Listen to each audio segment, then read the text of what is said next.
Hi everyone, today we'll be solving Cambridge International AS and A-Level Biology 9700 Paper 42 February-March 2024.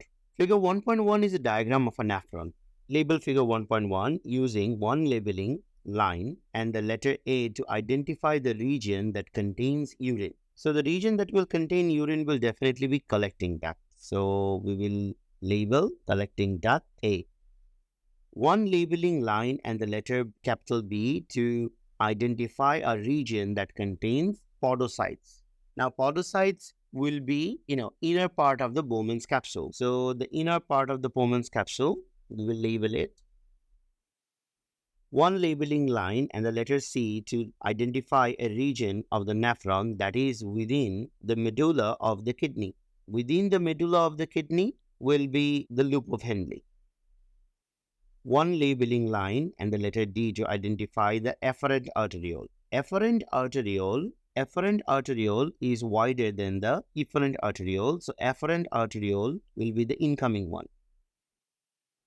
The cells of the proximal convoluted tubule are adapted to carry out selective reabsorption. Describe and explain how these cells are adapted to carry out selective reabsorption. The cells of the proximal convoluted tubule have microvilli, which provides a large surface area for the reabsorption of glucose and amino acids. The cells also have co-transporter protein in their cell membrane, which allows movement of glucose and amino acids with sodium ions. The cells also have tight junction to stop substances from passing in between the cells, and they also have many mitochondria to provide energy for active transport. One additional point that we can write is that PCT cells or proximal convoluted tubule cells have folded basal membrane for many sodium-potassium pump.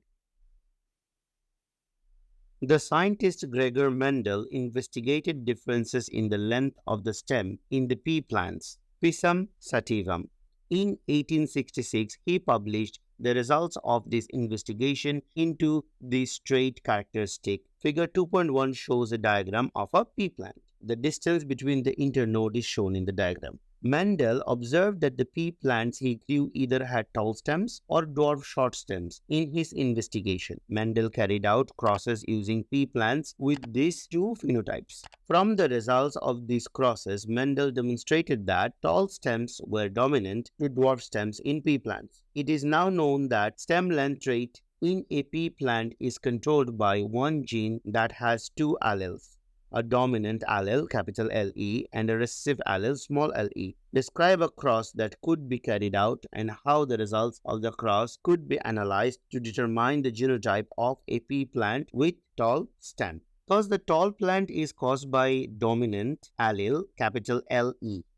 So even if the other allele is not dominant, the plant will have a dominant characteristics. However, if we cross it with a homozygous recessive and the resulting population, all the plants are dominant, then we can tell that the organism that we have tested is homozygous dominant. However, if any one of the plant produced in the next generation is having a recessive characteristics, then we can say that the original plant that we are testing has one recessive allele. Now, we can write this answer as follows. A test cross has to be done and the tall plant will be crossed with the dwarf plant. The dwarf plant must be homozygous recessive. So, if all the offsprings are tall, then the parent is homozygous dominant. And if any of the offsprings are dwarf, then the parents are heterozygous.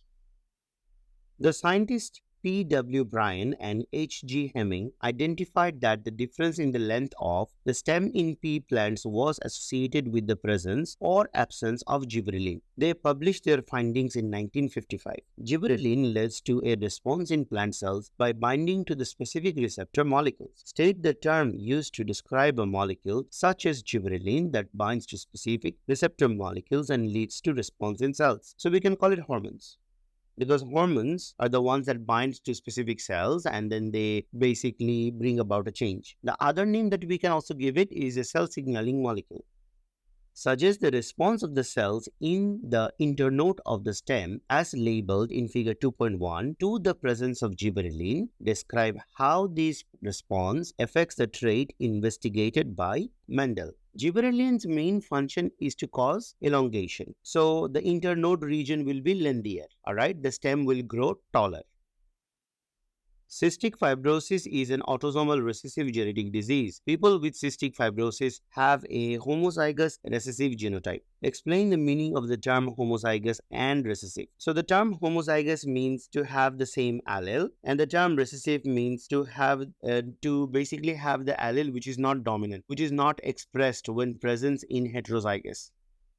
In 2020, there were 10,800 people with cystic fibrosis in the UK. The UK population was estimated to be 67 million people. A proportion of people in the UK population are heterozygous for the gene that causes cystic fibrosis and do not have symptoms of the disease. Use the Hardy-Weinberg principle to calculate the number of people in the UK population who are expected to be heterozygous for the gene that causes cystic fibrosis. The two equations for the Hardy-Weinberg principle are provided. P plus Q is equals to 1, P square plus 2PQ plus Q square is equals to 1. Now we will have to, the first stage of the complete in a calculation has been done for us. So Q square is already calculated for us, which is 10,800 divided by 67.1 million. So we will have to find Q now. So to find Q, we'll have to root over this answer.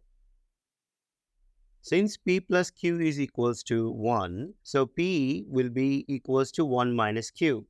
So 1 minus 0.0127, which gives us 0.987. Now we have to find 2PQ. In order to find 2PQ, 2 times P, which has a value of 0.987, times Q, which is a value of 0.0127. So this gives us, after calculation, 0.0251. Now, number of people, those who are expected to be heterozygous. So the total population is 67.1 million multiplied by 0.0251.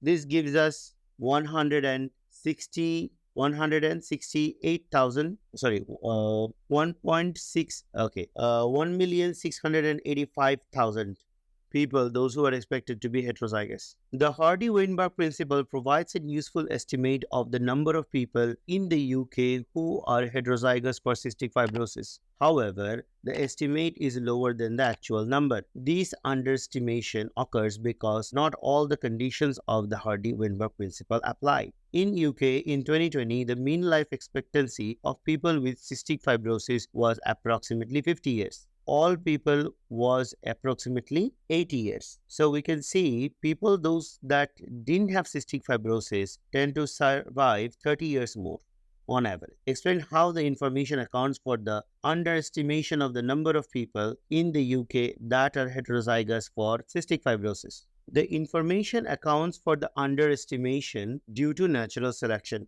Selection pressure is against cystic fibrosis. So people with cystic fibrosis, they do not survive as long. And the next thing is heterozygous peoples are calculated from a smaller cystic fibrosis population. So some people with cystic fibrosis who have died, they still have passed on their cystic fibrosis allele, but which are not accounted for. Now guys, to get this particular answer, we will not only have to mention 3 points. So choose any 3 points that suits your answer.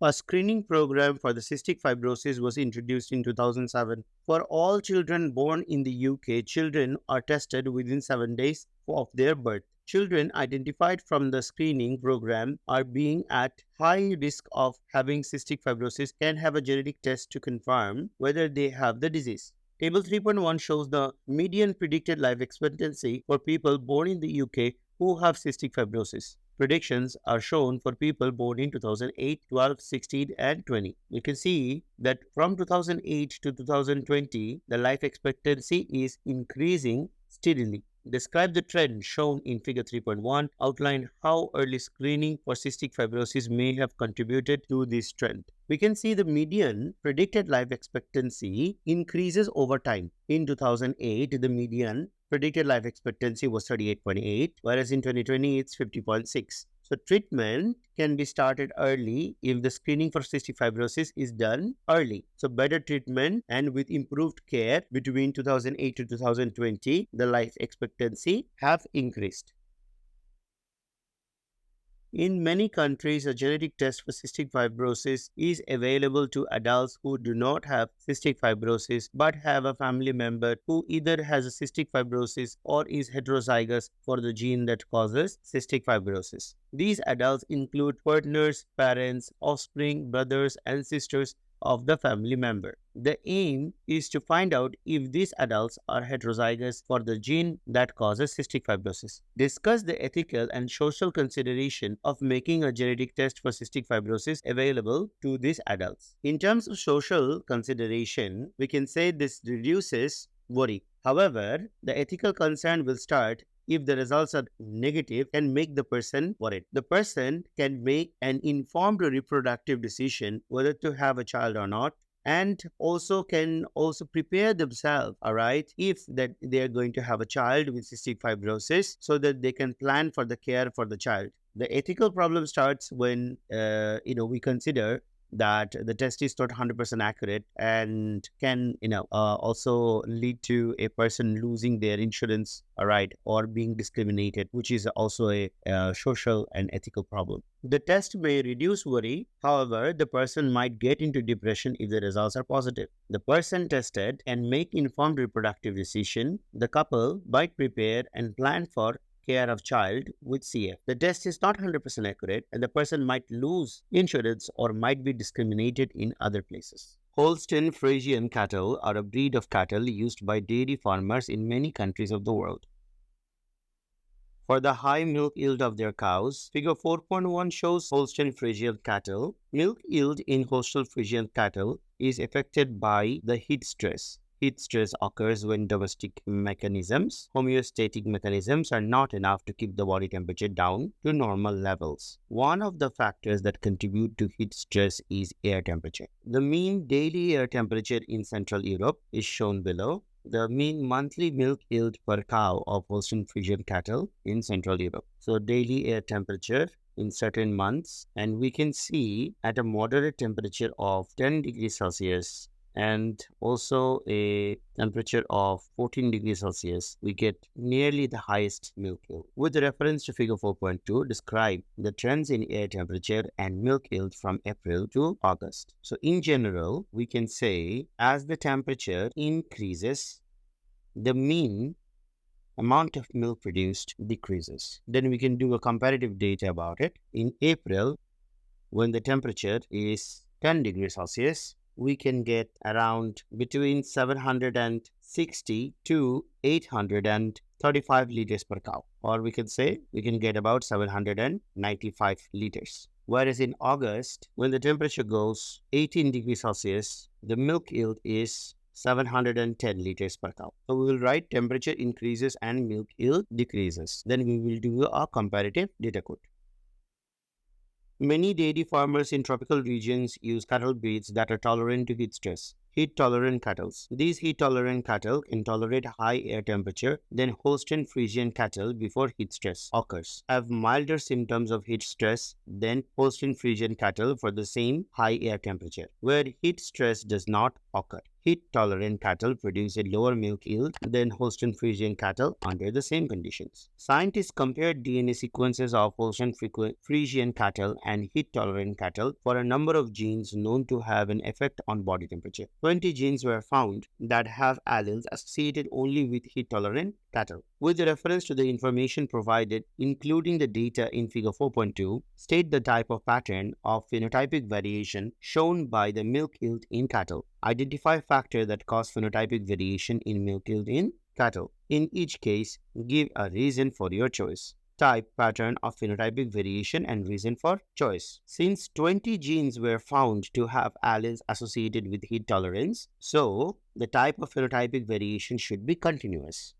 So milk yield does not fall into distinct classes, shows a range of intermediates as well. Factors that cause phenotypic variation and reason for each choice. So environment can also play a big role. Example, milk yield is affected by air temperature. Phenotypic variation is also caused by polygenes because 20 genes have effect on milk yield.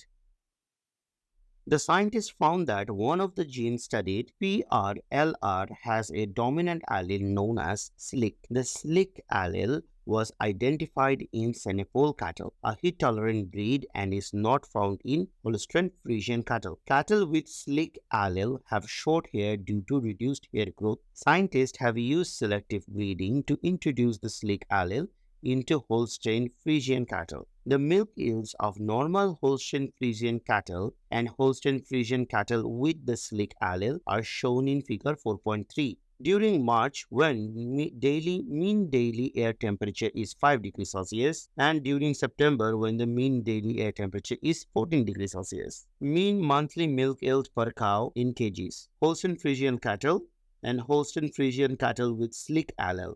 So we can see in the March, the milk yield is slightly higher, 780 for the normal Holstein Friesian cattle and 799 for SLIC cattle.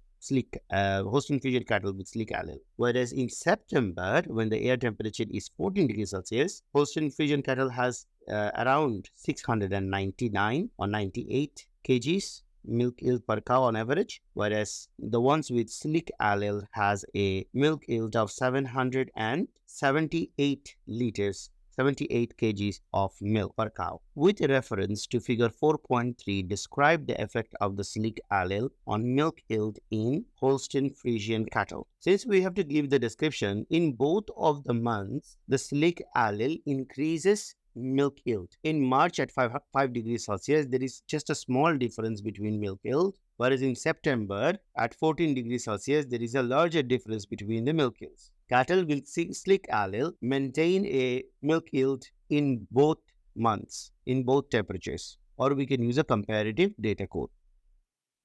The SLIC allele differs from the recessive allele by a single nucleotide deletion. This results in a frameshift mutation and introduces a premature stop codon in the PRLR gene. Scientists can use gene editing to replicate this mutation in Holstein Friesian cattle. This provides a way to introduce the SLIC allele into Holstein Friesian cattle without selective breeding. Compare gene editing and selective breeding for introducing the SLIC allele into Holstein Friesian cattle. Include similarities and differences in your answer. So in a comparison question, we would have to give what are the similarities between them, which we can just simply mention that these factors are similar. And when it comes to differences, we will have to write both comparison between the gene editing and the selective breeding. So the answer can be written as follows. Both gene editing and selective breeding are done by humans. In both processes, the presence of SLIC allele in offspring can be confirmed by a genetic testing. Both processes have negative effects. Now, to do the comparison, in gene editing, only one gene is affected and selective breeding affects many genes. Gene editing can ensure all offspring has SLIC allele, but selective breeding, only some offspring will have SLIC allele. Only one generation is enough for gene editing for performing that particular changes, whereas in selective breeding requires many generations. Gene editing is performed on embryos versus selective breeding is done by artificial insemination.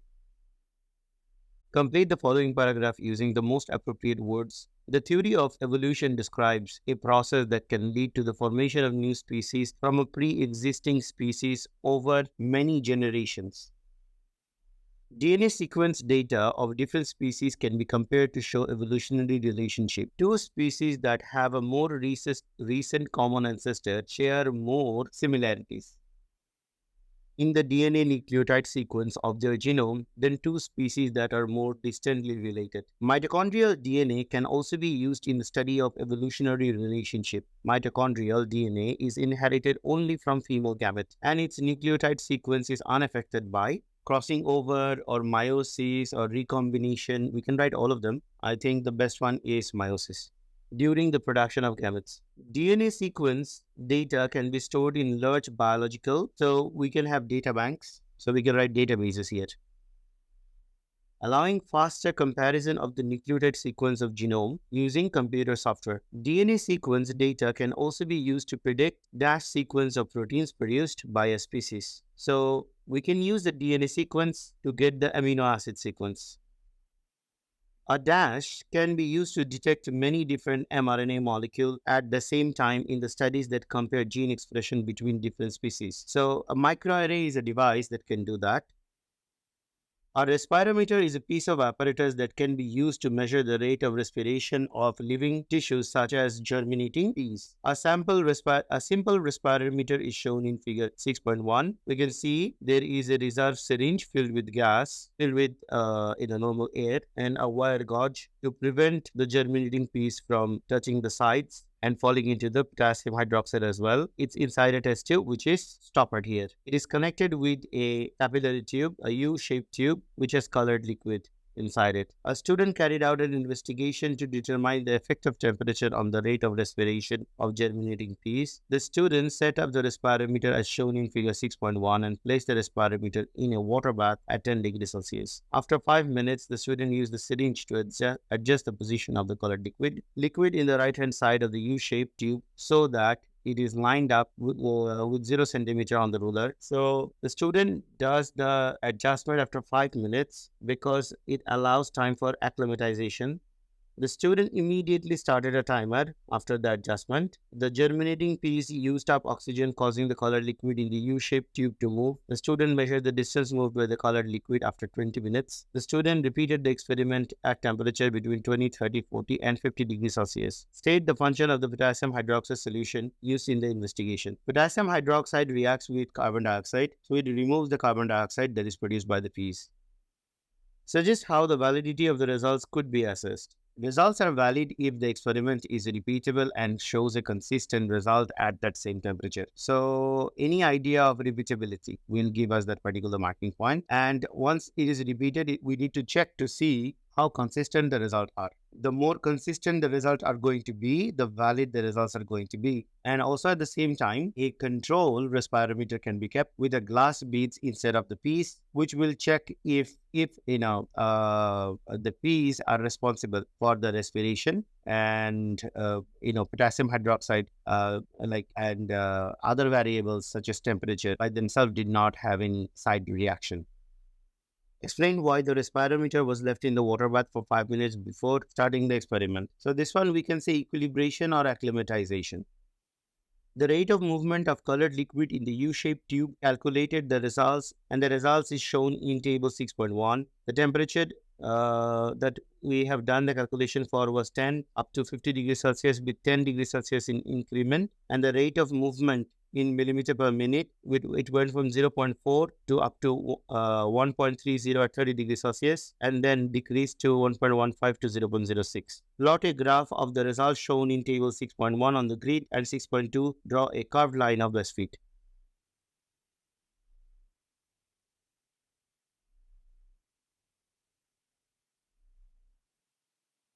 We have to do a curved line of best fit. The rate of the movement of the colored liquid is related to the rate of respiration. Explain the effect of temperature on the rate of respiration shown in table 6.1. Rate of respiration is controlled by enzymes. As temperature increases, kinetic energy increases for the substrate and the enzyme molecule. So, due to this, more enzyme substrate complexes can form. However, after 30 degrees Celsius, some enzymes get denatured, which decreases the rate of respiration. The enzyme gets denatured due to this change in the shape of active site. Now, only 3 points will be necessary to get this particular marking point. So, write a nice answer where 3 points are mentioned and avoid writing wrong points, which will take away your mark from the correct points. The light-dependent stage of photosynthesis occurs within chloroplast. In this stage, electrons are emitted from the chlorophyll, a molecule, and passed to electron acceptors. If a redox indicator such as DCPIP is added to a suspension of illuminated chloroplasts, electrons will be transferred to DCPIP, causing the color of the DCPIP to change from blue to colorless. A student investigated the effect of the wavelength of light, color of light on the rate of photosynthesis. DCPIP was added to the 3 colorimeter tubes, each containing a suspension of the chloroplast. The chloroplast suspension were kept in the dark until required. The colorimeter tubes were each exposed to light of a different color, red, blue, or green. The intensity of light was the same for all tubes, and each was exposed to light for 4 minutes. All other conditions were kept the same. The absorbance of each chloroplast suspension was measured at 1-minute intervals using a colorimeter. The results are shown in figure 7.1. We can see time/minute, time is increasing, and with that absorbance is decreasing in red light more than blue light, and green light the least amount of absorbance is decreasing. Explain why the chloroplast suspension were kept in the dark until required. So keeping in dark is to ensure that light is not absorbed or photosynthesis does not occur. So we can say light is not absorbed or to stop light dependent stage. Describe the results shown in figure 7.1. So we can see in all of the light, green light, blue light, and red light, the absorbance decreases. The most amount of absorbance decreases in red light, and the least amount of absorbance decreases in green light. So the answer can be written as follows. In all of the light, there is a decrease in absorbance with time, and all of them decreases at a constant rate. Green has the highest absorbance throughout, so absorbance stays fairly constant for the green. So the smallest rate of decrease is in the green.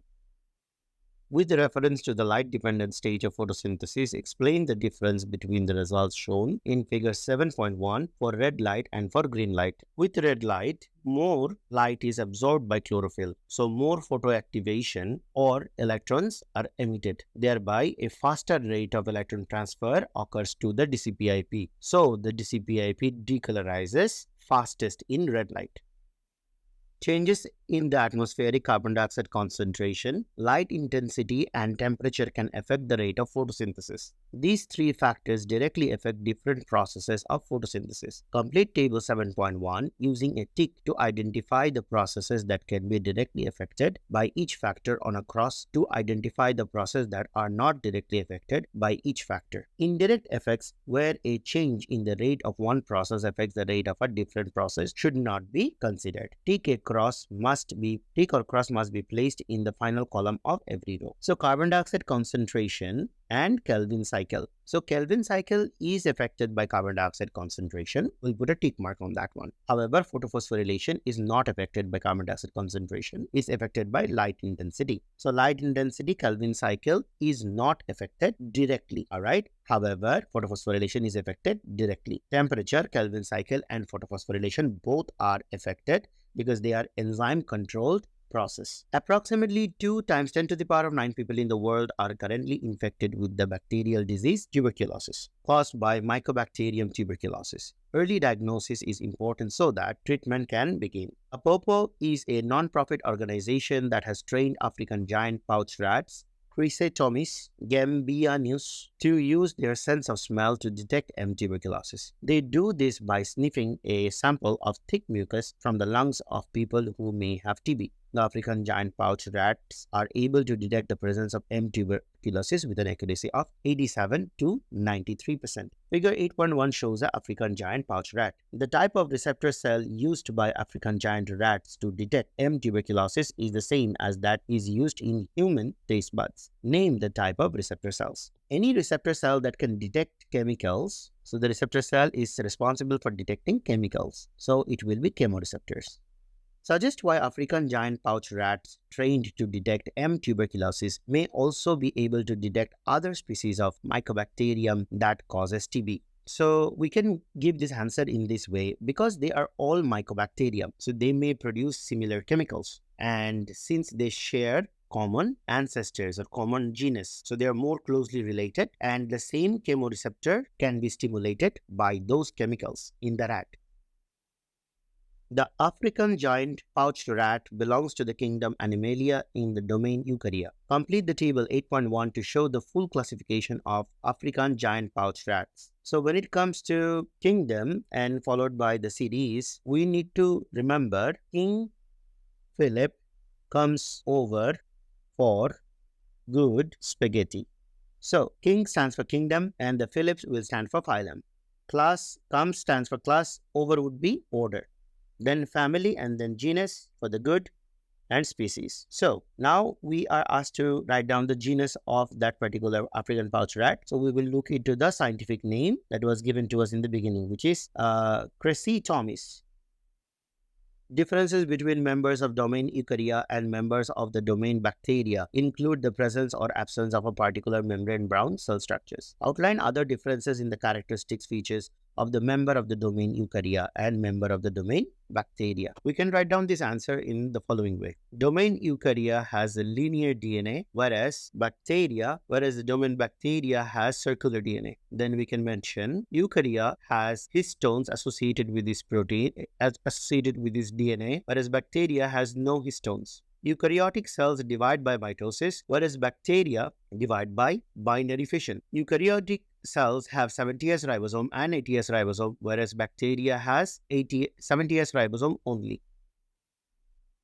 Describe with reference to the structure of viruses how viruses are classified. So viruses can have either a DNA or a RNA. Their nucleic acid is either double-stranded or single-stranded. So, and other than that, we can also add in a point, all right? Some viruses have a, they have a presence of a phospholipid envelope, which is, given by their host. An investigation was carried out to study the effect of different intensities of blue light on the percentage germination of barley seeds. Barley seeds were exposed to blue light for a period of 7 days. All other variables were kept constant. The results are shown in table 9.1. So the light intensity in arbitrary units with 0 dark, percentage germination was 98. As the light intensity increased, the percentage germination decreased. The effect of blue light on the concentration of abscisic acid was also investigated. ABA concentration was measured at intervals over 7 days in barley seed exposed to blue light at an intensity of 57 arbitrary units. So, from day 0, the concentration of abscisic acid was 100 arbitrary units. To day 7, exposure increased. At first, it decreased, then it increased to 4-fold almost, 3.5-fold to 4-fold within 7 days. For comparison in the dark, the concentration of ABA in barley seeds fell from 100 AU at the start to 45 AU on day 1 and did not increase from day 1 to day 7. So if we look into this information, in the dark, 100 AU to 45 AU was the decrease in ABA. ABA is thought to affect gibberellin synthesis or activity. Using the information in table 9.1 and 9.2, describe the effect of blue light on the germination of barley seeds. Suggest an explanation for this effect. So we can see the effect of germination. First of all, percentage germination decreases, and we can also conclude at the same time that with the percentage germination also affected due to the presence of abscisic acid. The higher the concentration of abscisic acid, then lesser the germination. So we can give the answer in this way. Blue light decreases germination. As light intensity of blue light increases, percentage germination decreases. We can do a data code because we are asked to use the information and describe. So we can do a data code. At 0 dark, the percentage germination was 98, and with 57 arbitrary unit light intensity, the percentage germination went to 14.7. Blue light increases the concentration of abscisic acid. So abscisic acid have inhibited the gibberellin synthesis, which then further leads to other processes such as DELA protein are not broken down, and this promotes dormancy, stops the gene expression, and the seed remains dormant. After germination, auxin is important in the growth of barley plants. Describe and explain the role of auxin in cell germination. So the answer for auxin is pretty straightforward. The role of auxin has to be written just like, this is a typical answer. All right, so we can start the answer in this way because we have to write for 7 marks, so we'll give 7 points. Oxide binds to the receptor on the cell surface membrane and stimulates proton pumps. The proton pump moves hydrogen ion or proton from the cytoplasm into the cell wall, which decreases the pH of the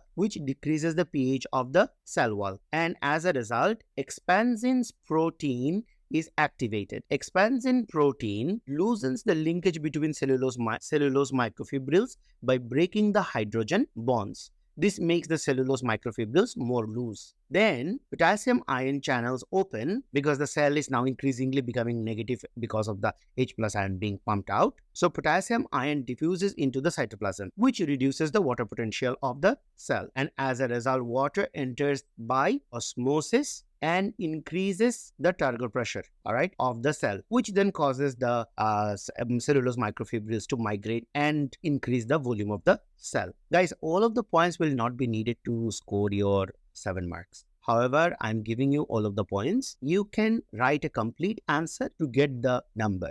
Do not be tempted to write many points, but generally focus on finishing the answer. If you know all of the correct points, then go ahead, write the answer. However, generally focus in finishing that particular answer.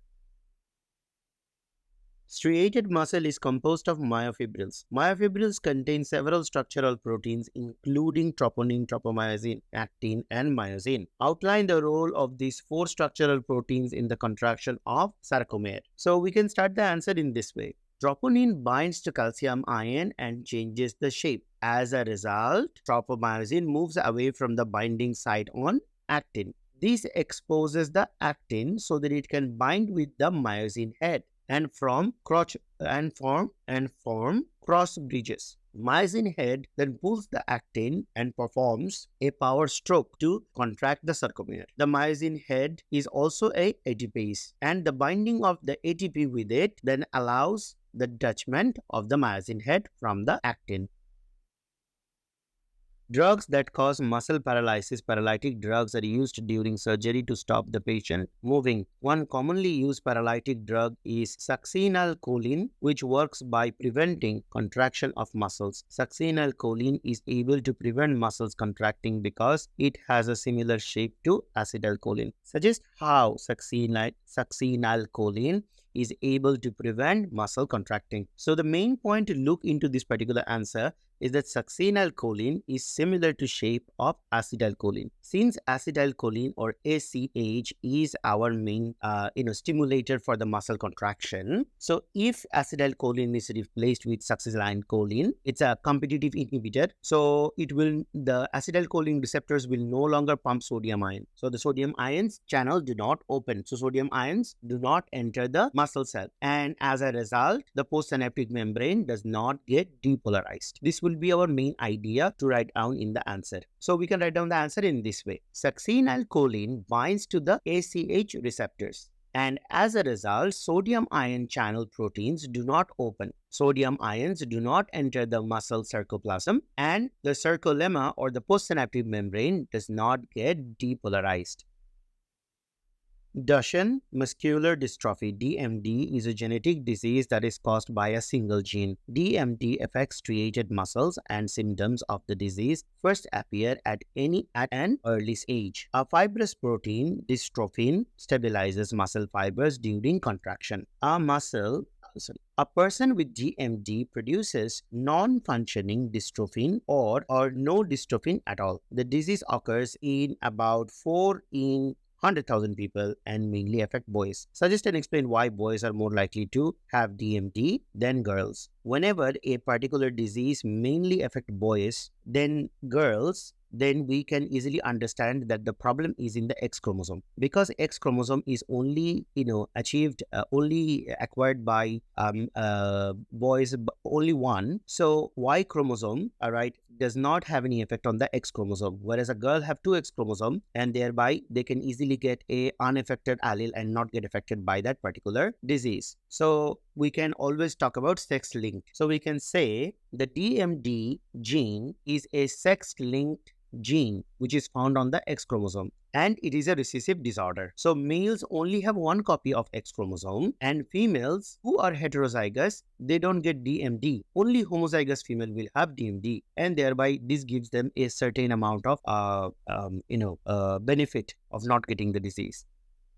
Guys, that's all for this particular question paper. Thank you for watching this particular video. Guys, question paper videos like this will be uploaded regularly. So subscribe to the channel, which will help you to watch future videos. Whenever they will be uploaded, you will be notified. Guys, thank you for watching the video. Best of luck for your exam. See you in the next video, guys. Bye-bye.